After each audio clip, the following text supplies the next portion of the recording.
We eat food every day, and that's pretty important. So what we put into our body is very important. So this video is on anti-inflammatory food. Food impacts our mind, our body. Sometimes we eat food that's not good for us. That's called inflammatory food. We also have anti-inflammatory food. So ongoing low-grade inflammation, it underlies a lot of common health problems. So these include heart disease, type 2 diabetes, certain cancers, digestive issues, arthritis, obesity, chronic infections, unbalanced guts, all that kind of stuff. So this is really, really important, and that's why we're talking about this in this video. If you're new here, I'm a family medicine doctor, and on this channel we talk about medicine and lifestyle. So please like and subscribe if that kind of stuff interests you. So the whole point of the story is that a healthy lifestyle, which includes nutritious eating habits, it helps keep inflammation at bay, and that's really, really important as we age, as we grow older. So that's the most important thing to take away here if you take away anything from this video. So yes, we have good food and bad food, but what I'm really going to teach you in this video is how foods fight inflammation. So that's the most important thing here. So we have whole foods like vegetables, fruits, grains, legumes, nuts, and seeds. They're rich in anti-inflammatory compounds. So these include vitamins, minerals, phytonutrients.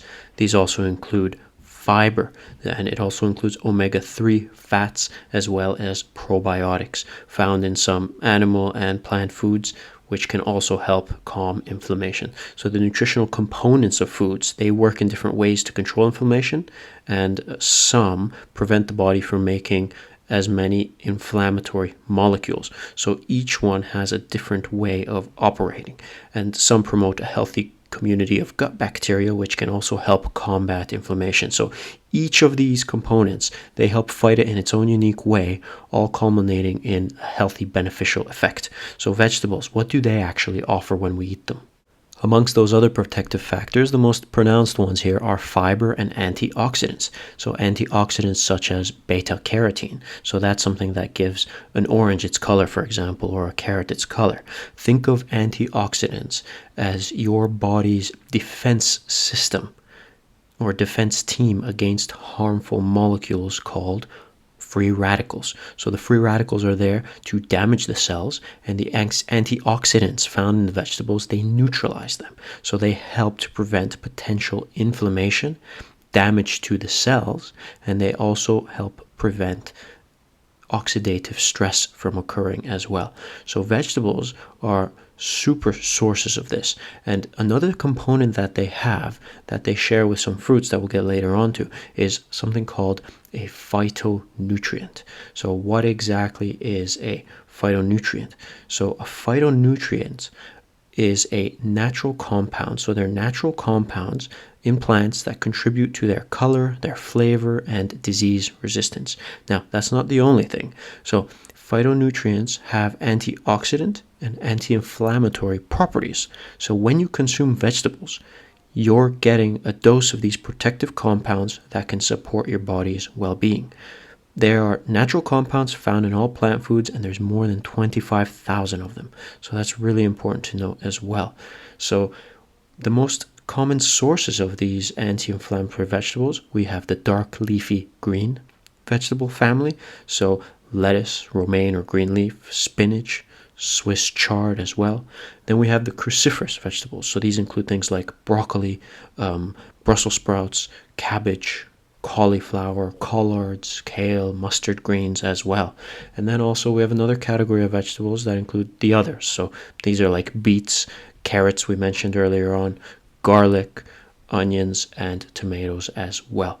So in summary, you got to eat vegetables, right? They're high in phytonutrients, antioxidants, and all these protective factors that support your health. Fruits, what's going on with fruits?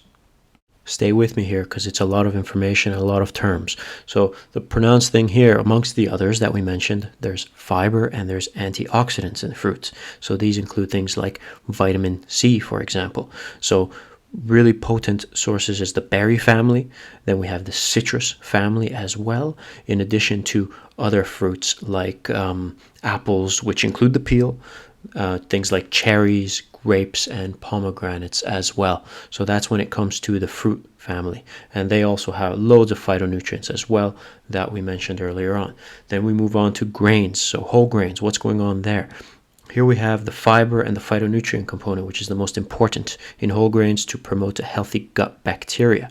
These then make anti-inflammatory byproducts, which again give you an overall good feeling. They make you feel good about your health. So whole grains are a great source of selenium as well, in addition to zinc, which are two minerals with antioxidant properties. Fiber, on the other hand, it's especially important here. So it's the indigestible part of plant food. So there's soluble fiber, insoluble fiber. It's a type of carbohydrate in plant food. It cannot be digested, so it passes through. And as it passes through, it does some important things, including maintaining a healthy gut microbiome. We made a whole other video on fiber, so please check that out and its relationship to other things like diverticulitis and diverticular disease as well.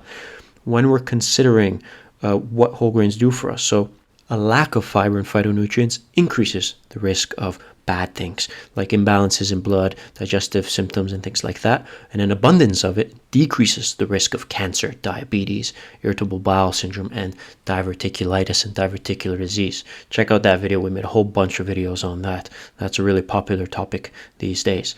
Common sources. So we have the gluten-free grains. So these include brown rice, pigmented rice, oats, buckwheat. Then we have the gluten-containing grains as well. So gluten-free, if that is your cup of tea and gluten irritates you, or gluten-containing grains. And the important thing is the fiber and the phytonutrients there. Legumes, they're rich in plant protein and phytonutrients as well, with antioxidant and anti-inflammatory properties. So legumes are a super source of fiber as well to promote a healthy gut bacteria and antioxidant and inflammatory properties. We have the soy foods, so edamame, soy milk, soy nuts, and tofu. Then we have the other legumes like beans, lentils, peas, and things like that. So these are really important sources of protein, phytonutrients, and fiber. Then we have the nuts and the seeds family. So they offer various nutrients linked to a lot of anti-inflammatory properties. As you can see here, vitamin E, magnesium, selenium, phytonutrients, healthy fats, fiber. So these are powerhouses. We have the nuts, so they are the almonds, the Brazil nuts, pistachios, walnuts. Then we have the seeds, so these are the chia seeds, the flax seeds, the pumpkin seeds, the hemp seeds. So put a spoon of that in whatever you're making, your smoothie, breakfast, oatmeal, whatever, and get these powerhouses into your diet. So that's really important to factor in. Then we have healthy fats. What's going on there? So with the healthy fats, we have monounsaturated fats, we have omega-3s, and CLA, conjugated linoleic acid. So there can also be phytonutrients and vitamin E to fend off the inflammation that's going on. So that's really important. We have categories of this again, so oily fish, olive products, and others as well. So oily fish, wild-caught salmon, anchovies, halibut, herring, sardines, and then obviously olive oil, extra virgin olive oil especially, avocados, omega-3 enriched eggs, grass-fed animal products. So there's a whole variety of things that you can incorporate into your diet, in addition to supplements and things like that as well. Then we have the foods to avoid. So avoid or limit. It's not a crime to eat these things or consume these things once in a while, but this includes alcohol, fast food, highly processed food. I mean, these things I'll probably avoid. You know, if you're looking at the back of the label and you can't recognize the ingredients, put it back on the shelf and don't buy it. Highly refined grains and carbs as well. High omega-6 oils such as corn and soybean, products from grain-fed animals, refined sweeteners, soda. So these are things probably to avoid. Avoid alcohol, but it's not a crime to have a drink once in a while or a fast food burger. But again, if you're shopping and if you turn around the case and you see the ingredients are all over the place and you see all these crazy terms, put it back on the shelf. Lots of information in this video. Like and subscribe for more.